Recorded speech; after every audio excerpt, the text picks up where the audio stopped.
Welcome to another episode of Blooming Curious. Today, we're diving into a topic that's close to my heart: why every teacher deserves a coach and how having one can transform your teaching.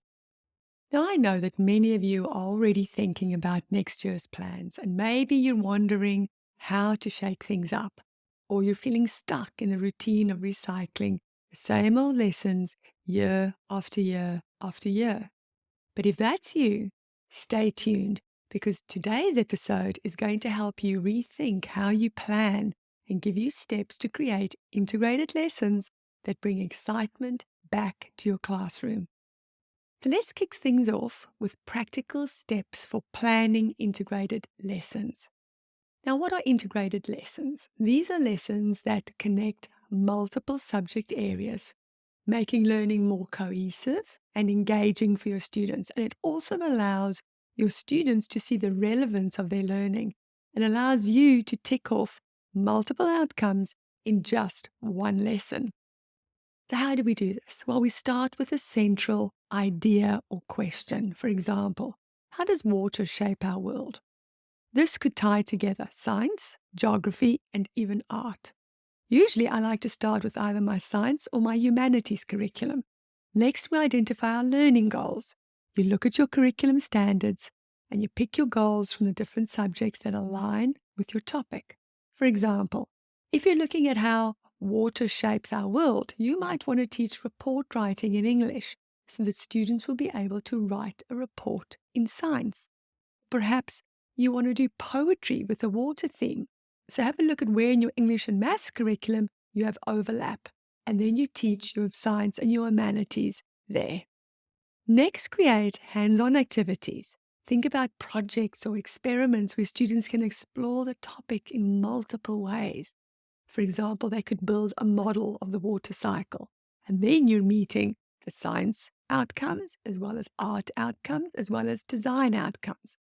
You may also want to incorporate student voice. So ask students what they're curious about within their topic and let their interests shape some of the lessons. And finally, reflect and adapt. After each integrated lesson, reflect on what worked and what didn't. And this will help you refine your approach over time. From my experience, integrated lessons not only engage students, but also make your teaching more dynamic and fun for you. Now, if you're listening to this and you're thinking, well, this sounds amazing, but where do I even start? You're not alone. Planning integrated lessons takes time, creativity, and often lots of trial and error. It's one thing to have the steps laid out for you, but it's quite another to bring them to life in a way that works for your students and for your teaching style. That's where having a teaching buddy or a coach can make all the difference.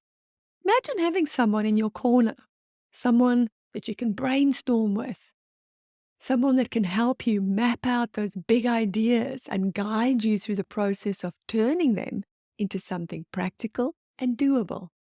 I know that many of you are lonely. You might not have someone in your corner to bounce ideas off. You might not have a teaching partner that shares your philosophy, or even someone who's big on sharing ideas and planning together. Teaching is a demanding job and can sometimes also be a lonely job.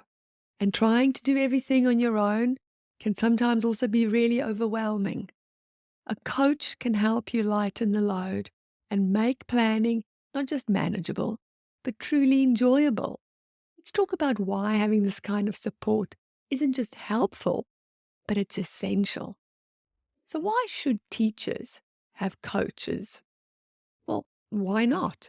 Athletes have coaches, businessmen and women have coaches, and some people even have life coaches and nutrition coaches and gym coaches, all just to help people achieve their best.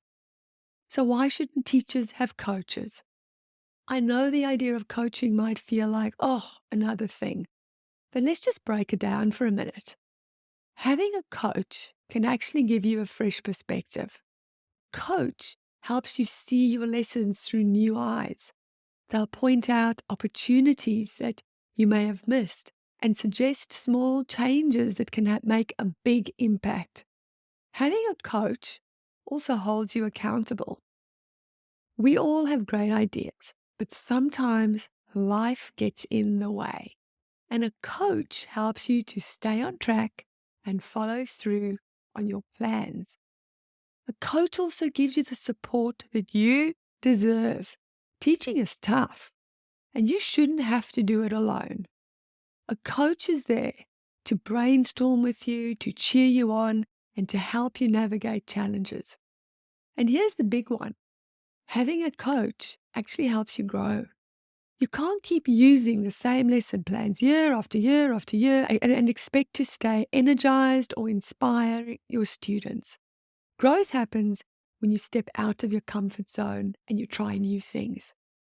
Plus, coaching doesn't just benefit your teaching, it benefits you. It can reignite your passion for education and remind you of why you became a teacher in the first place. Now, if all this sounds like something you would love to explore, I have an offer for you. I'm opening up 1-hour coaching sessions, especially designed to help teachers like you. In our session, we'll look at your current lesson plans and we'll identify ways that we can make them more engaging, have more hands-on, and integrated so that you can meet multiple curriculum outcomes and you're not scrambling to find additional lesson ideas and assessments at the last minute because you haven't covered something. We'll talk through any challenges you're facing and we're going to find solutions together. Even though it's the end of the year, now is also the perfect time to start thinking about next year. Imagine walking into your classroom in January or February with a fresh plan that excites both you and your students. So listen, if you're ready to try something new and take your teaching to the next level and get the support you need and deserve, book a session with me. I'll leave a link in the show notes for you, or you can visit resources bloomingcurious.com/coaching to access coaching at my low introductory offer, which will include a free planning template. So that's it for this week. Thank you so much for tuning into this episode of Blooming Curious. I hope you're feeling inspired to explore new ways of planning and to invest in the support you deserve as a teacher.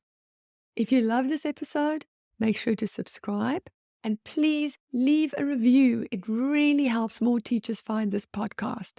And don't forget to share this episode with a colleague who might need a little extra inspiration. So until next week, same time, same place, remember that curiosity isn't just a trait, it's a superpower. So until next week, stay blooming curious.